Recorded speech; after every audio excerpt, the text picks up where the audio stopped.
Okay, I'm about to change out the fuel filter for a 1999 Honda Civic LX, and I'll show you the tools that you need or can use and how to do it. The first thing is you need a 14 millimeter end wrench.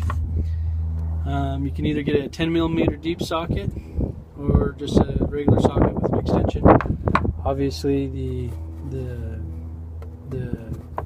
wrench handle for the socket, and I'm going to use this just because that's all I got, but I think it's a 19 millimeter wrench that you'd need for the top of the filter.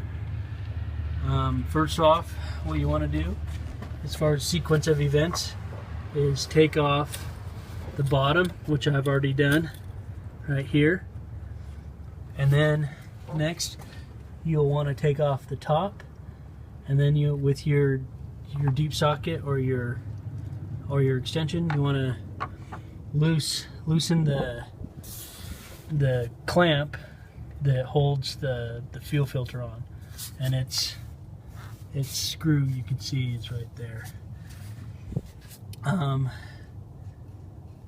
Let me change it and I'll get back to you.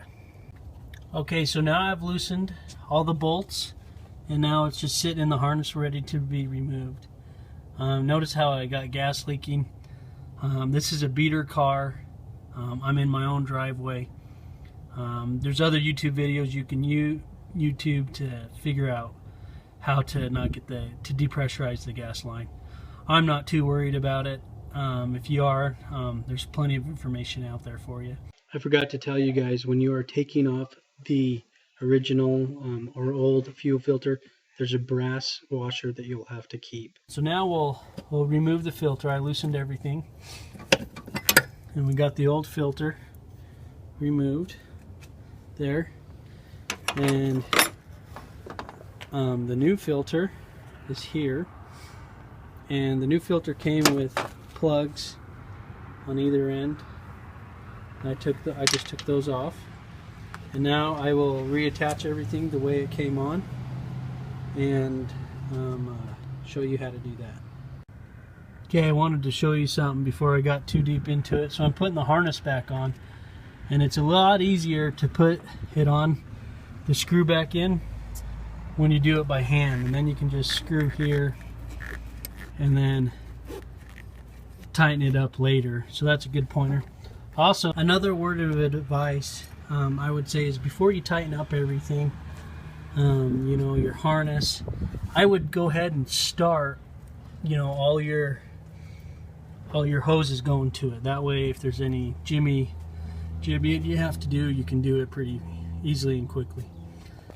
So I got the new filter on.